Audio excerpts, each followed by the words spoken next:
Sinamantala na ni Senator Erwin Tulfo ang pagkakataon ngayong araw upang linawin nga ang bigla ang pag-uwi nila agad noong nakaraang May 13 kung saan naganap ang naging shooting incident dito sa Senado. With all due respect, Mr. President, on May 12, a day before the incident, the new Senate leadership informed the body the intention to have an all-senators caucus. On May 13, the day of the incident around 5:02 p.m., it was modified to a majority-only caucus. Naturally, members of the minority who were no longer part of those internal deliberations eventually went home, Mr. President. To suggest that the mere fact that some senators were responsible for what later transpired just because they had already left the premises is speculative, irresponsible, and unsupported by evidence. Sa kabilang banda, katulad ni Tulfo, nagkaroon din ng privilege speech si Senadora Risa Hontiveros kung saan iginit niya nga na bagamat halos isang linggo na raw ang lumipas matapos ang barilan ay hindi pa rin siya mapanatag simula nitong Lunes. Matter of personal and collective privilege. Mr. President, halos isang linggo na matapos ang habulan at barilan dito sa Senado. Sa loob-loob ko, hindi ako mapanatag na simula nung Lunes, ang ipinapakita natin ay para bang walang nangyari. Na para bang hindi nabastos ang ating institusyon, ang ating mga empleyado at ang mga Pilipino. Ani Hontiveros, hindi raw maliit na bagay ang nangyari kung kaya't hindi dapat iasa lang sa Facebook Live, press conference at maging sa media interviews ang pagtatahi ng mga pangyayari. Samantala matapos sa naging speech ng senadora ay tumayo agad sa kanyang kinaupuan si Senadora Pia Cayetano. Ito ay upang makapagsalita kung saan hindi na nga niya naiwasan pang maging emosyonal. Parang walang nangyari. Yan po ang statement ng ating butihing Senadora Risa Hontiveros.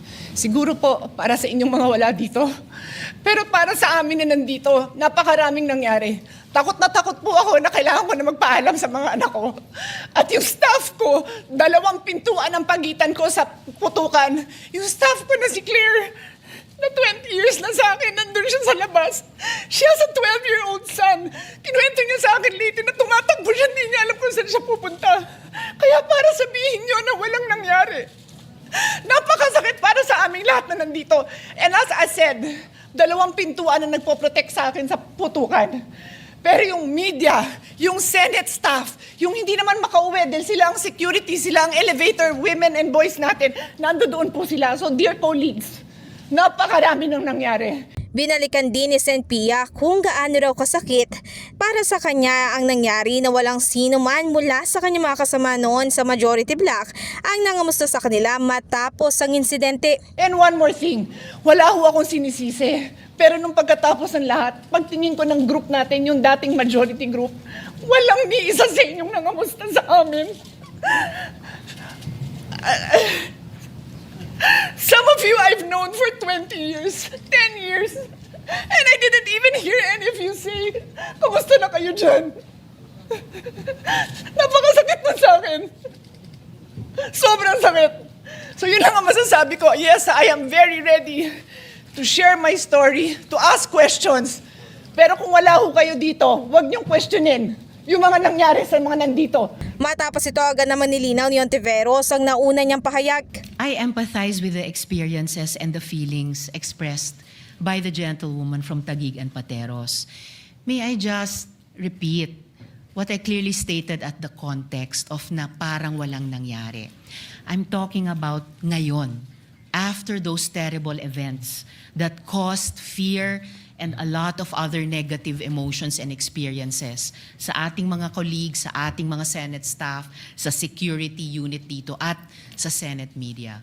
Yun po yung punto ko. Samantala sa naturang sesyon, maalalang inihalal muli pabalik bilang chairman ng Senate Blue Ribbon Committee si Sen Pia habang ang vice chairman niya naman ay si Senator Ping Lacson. In the heart of changing lives, ako si Brigada Ann Cortas ng 105.1 Brigada News FM Manila, the Music News Authority.